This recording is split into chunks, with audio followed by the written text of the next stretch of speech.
وہاں پر شیطان داخل نہیں ہوتا 3 دن تک، اور ہمارے گھر میں شیطان کی آواز چل رہی ہوتی ہے، ساز جو ہے اور یہ میوزک اور یہ تمام خرافات ہمارے گھروں میں چل رہی ہوتی ہیں، ہم کس کے ساتھ محبت کے دعوے کرتے ہیں؟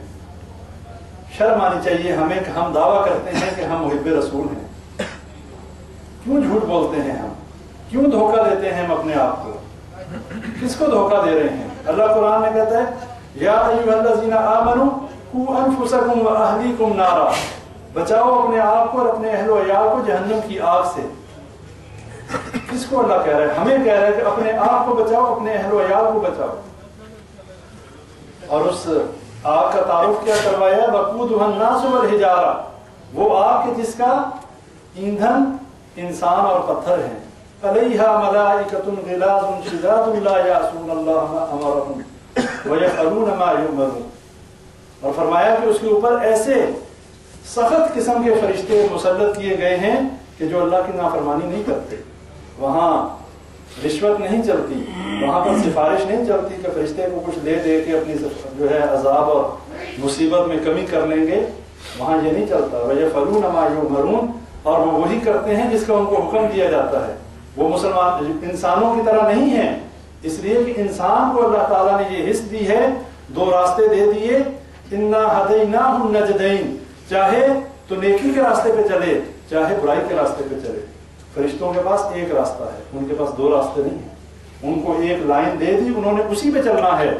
یہی فرق ہے انسان اور فرشتے میں کہ انسان کو مکلف بنایا گیا، چاہے تو نیکی کا راستہ لے لے، چاہے برائی کا راستہ لے لے۔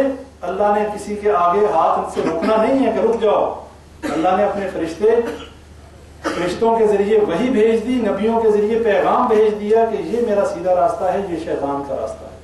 سیدھے راستے پہ چلو گے تو کامیاب ہو جاؤ گے، صراط مستقیم پہ چلو گے تو کامیاب ہو جاؤ گے، اگر صراط الشیطان پہ چلو گے تو میں کچھ نہیں کہوں گا، قیامت کے دن آؤ گے پھر حساب کتاب ہوگا۔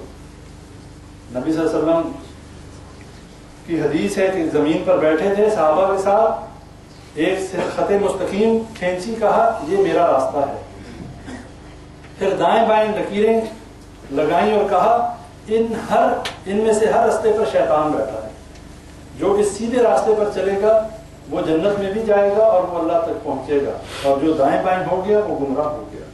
اور قرآن میں اسی کے اوپر آیت ہے وَأَنَّ هَذَا صِرَاطِي مُسْتَقِيمًا فَاتَّبِعُوهُ وَلَا تَتَّبِعُوا السُّبُلَ فَتَفَرَّقَ بِكُمْ عَنْ سَبِيلِهِ، کہ یہ میرا سیدھا راستہ ہے، اس پر چلو، اور اس کے علاوہ دوسرے راستوں پہ نہ چلنا، اگر دوسرے راستوں پر چلو گے تو صراط مستقیم سے گمراہ ہو جاؤ گے۔ فَتَفَرَّقَ بِكُمْ عَنْ سَبِيلِهِ، کہ میرے راستے سے گمراہ کر دیں گے۔ اب یہاں پر ہمیں یہ دیکھ لینا چاہیے کہ ہمارے شب و روز کیسے گزر رہے ہیں، ہم کتنا نبی اکرم صلی اللہ علیہ وسلم سے محبت کے دعوے کرنے کے بعد واقعی ہم اپنے دعووں میں سچے ہیں، یا ہم اپنے آپ کو دھوکہ دے رہے ہیں، اپنے گھر والوں کو دھوکہ دے رہے ہیں، اپنے بچوں کو دھوکہ دے رہے ہیں۔ کتنے اپنے آپ کو ہم عقلمند سمجھتے ہیں کہ ہم بڑا اچھا مستقبل دے رہے ہیں، ہم ان کی بہتر مستقبل اور ان کے عیش و آرام کے لیے پردیس میں بیٹھ کے مال و دولت اکٹھا کر رہے ہیں۔ بہت بڑی یہ قربانی ہے۔ کس کا دل نہیں کرتا اپنے گھر والوں کے ساتھ بیٹھنے کا؟ کس کا دل نہیں کرتا کہ اپنے گھر میں رہے؟ یہاں باہر آنے کا مقصد کیا ہے؟ یہی مقصد ہے کہ 4 پیسے زیادہ کما لیں گے، یہی پیسہ ہم وہاں رہ کے ہو سکتا ہے 10 سال میں کمائیں، یہاں 2-4 سال میں کما لیں گے، ان کا بہتر مستقبل بن جائے گا، میرا بچہ ڈاکٹر بن جائے گا، کوئی انجینئر بن جائے گا، کوئی کاروبار کر لے گا، تو ہماری زندگی اور ان کی زندگی آسانی سے گزر جائے گی۔ دنیا کے لحاظ سے سوچ اچھی ہے، بری نہیں ہے، لیکن یہاں پر یہ بھی تو کوئی سوچے کہ ہماری زندگی ہے کتنی۔ ہم میں سے کتنے لوگ ہیں جن کو یہ بھی پتہ نہیں، اور کسی کو بھی یہ پتہ نہیں کہ صبح ہم نے دیکھنی بھی ہے کہ نہیں، یہاں سے اٹھ کے گھر جانا بھی نصیب ہوگا کہ نہیں۔ یہاں سے کتنے ہی لوگ ہمارے سامنے روز مرتے ہیں اور ہمیں یہ سبق دے جاتے ہیں کہ ہماری زندگی بڑی ہی ناپائیدار ہے، کسی کو یہ پتہ نہیں کہ کب مرے گا اور کس زمین پر اسے موت آئے گی۔ یہ پچھلے دنوں یہ کراچی کے حادثہ ہوا جہاز کا، یہ ایئر بلو کا جو طیارہ تھا، آپ لوگ دیکھ لیں، گھروں سے تو لوگ نکلے تھے کس کام کے لیے؟ اس لیے نکلے تھے کہ وہ لوگ جا رہے تھے اپنا کوئی اسلام آباد جا رہے تھے، ان میں سے کسی کو بھی یہ پتا تھا کہ ہمیں ماگلا کی پہاڑی میں موت آنی ہے؟ اور یہی بات ایک نبی کے حوالے سے آپ لوگوں کو واقعہ بتانا چاہتا ہوں۔ قصص الانبیاء میں حضرت ادریس علیہ السلام کی موت کا وقت جب قریب آیا تو جو فرشتہ وہی لے کر آتا تھا، ادریس علیہ السلام نے کہا کہ میں ابھی دین کا کچھ اور کام کرنا چاہتا ہوں، کچھ ایسا نہیں ہو سکتا کہ کچھ اور مہلت مل جائے تو میں کچھ دین کا اور کام کر لوں۔ فرشتے نے کہا چلیں میرے ساتھ چلیں، ملک الموت سے بات کرتے ہیں اگر وہ اس میں کچھ تخفیف ہو سکے۔ اب ملک الموت اللہ سے احکامات لے رہا، اللہ نے ملک الموت سے کہا کہ بھئی ادریس علیہ السلام جو ہیں وہ چوتھے آسمان پہ آئیں گے، تم ان کی روح قبض کر لینا۔ ملک الموت سوچتے ہیں کہ یہ حضرت ادریس علیہ السلام زمین پر، اللہ کہتا ہے چوتھے آسمان پر آئیں گے، روح قبض کر لینا۔ اب وہاں اوپر سے ملک الموت اتر رہا، نیچے سے یہ فرشتہ ادریس علیہ السلام کو لے کے آسمانوں پہ چڑھ رہا۔ جب چوتھے آسمان پہ پہنچے مت بھیڑ ہو گئی، ٹکراؤ ہو گیا۔ ملک الموت نے پوچھا کہ تمہارے ساتھ کون مہمان ہے؟ اس نے کہا میرے ساتھ ادریس علیہ السلام۔ اب فرشتہ جو تھا وہ تو ابھی یہ بات کرتا کہ ادریس علیہ السلام یہ چاہتے ہیں، فرشتے نے اللہ کا حکم، اس کو سمجھ آ گئی کہ چوتھے آسمان پہ کہنے کا یہی مطلب تھا، مہلت نہیں دی گئی، ادریس علیہ السلام کی روح قبض کر لی گئی۔ نبیوں کے معاملے میں بھی جو ہے جب کسی کی موت کا وقت مقرر ہے، حضرت آدم علیہ السلام کے بارے میں آتا ہے کہ اپنی جب زندگی پوری کر چکے، 1000 سال عمر تھی حضرت آدم علیہ السلام کی، اپنی زندگی کے 40 سال حضرت آدم علیہ السلام نے حضرت داؤد علیہ السلام کو دے دیے۔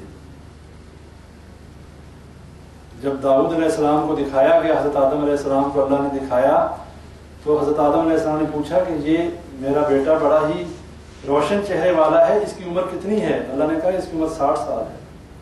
حضرت آدم علیہ السلام نے کہا اے اللہ میری عمر میں سے 40 سال بھی اس کو دے دیے گئے۔ اب جب حضرت آدم علیہ السلام کی موت کا وقت آیا تو فرشتے سے ملک الموت سے کہنے لگے ابھی تو میری زندگی کے 40 سال باقی ہیں۔ اس نے کہا وہ 40 سال تو آپ نے حضرت داؤد علیہ السلام کو دے دیے تھے، روح قبض کر لی گئی۔ حضرت موسیٰ علیہ السلام کے پاس ملک الموت آیا، ویسے بھی جلالی نبی تھے، اس زور کا تھپڑ مارا کہ اس کی ملک الموت کی آنکھ نکل گئی۔ واپس اللہ کے پاس گئے، کہا اے اللہ مجھے ایسے بندے کے پاس بھیجا جو مرنا ہی نہیں چاہتا۔ اللہ نے کہا اے موسیٰ اگر تو بیل کی پشت پہ ہاتھ پھیرے اور جتنے بال تیرے ہاتھ کے نیچے آئے میں اتنی ہی عمر تیری جو ہے زیادہ کر دوں گا، اتنی زندگی تجھے اور عطا کر دوں گا۔ حضرت موسیٰ علیہ السلام نے کہا اس کے بعد ہے اللہ نے کہا اس کے بعد پھر موت۔ موسیٰ علیہ السلام نے کہا اس موت سے ہی تو بھاگنے کے لیے میں نے یہ کیا تھا، اگر اس کے بعد پھر موت تو مجھے منظور ہے موت۔ یہ مثالیں ہیں کہ نبیوں کو بھی موت نے مہلت نہیں دی۔ نبی اکرم صلی اللہ علیہ وسلم کے پاس بھی فرشتے نے پہلے اجازت چاہی کہ اگر آپ دنیا میں رہنا پسند کریں تو آپ دنیا میں رہ سکتے ہیں، اور اگر اللہ کے پاس جانا چاہیں تو بھی آپ بتا دیں۔ نبی صلی اللہ علیہ وسلم نے اللہ کے پاس جانے کو فوقیت دی۔ ہم سب کا وقت مقرر ہے، اب ہمارے پاس وقت نہیں رہا۔ ہم اپنی زندگی کا بیشتر حصہ، سارے ہم میں سے کوئی شخص یہ دعویٰ نہیں کر سکتا کہ ہماری زندگیاں ضائع نہیں ہیں، ہم نے اپنی زندگیاں ضائع کر دی۔ لیکن یہ جو مہلت ملی ہے، خدارا اس میں اپنے عقیدوں کو صحیح کر لے۔ ہماری تمام کی تمام عبادات کا انحصار ہمارے عقیدے کے اوپر ہے۔ اگر ہمارا عقیدہ توحید ہی صحیح نہیں، ہماری کسی عبادت کا کوئی فائدہ نہیں۔ جتنے مرضی نمازیں پڑھ لیں، جتنے مرضی ذکر کر لیں، روزے رکھ لیں، حج کر لیں، زکوٰۃ دے دیں، کسی عمل کا کوئی فائدہ نہیں۔ یہ بات اپنے ذہنوں میں بٹھا لیں۔ یہ قرآن اور احادیث میں بھرا پڑا ہے۔ اللہ تعالیٰ نے مشرک کا کوئی عمل قبول کرنے کا کہہ دیا کہ اس کا کوئی عمل میں قبول نہیں کرتا، اور ہم لوگ بغیر علم کے عمل کر رہے ہیں، یہ ہمارے لیے وبال جان ہے۔ اور علم ہونے کے بعد عمل نہ کرنا، یہ اس سے بھی بڑی جو ہے وہ مصیبت ہے۔ اللہ نے قیامت کے دن یہ سوال کرنا ہے اس دین کا کتنا علم حاصل کیا، اور علم حاصل کیا تو اس کے مطابق کتنا عمل کیا۔ اور اگر کسی نے یہ کہا کہ اے اللہ میں بر صغیر پاک و ہند میں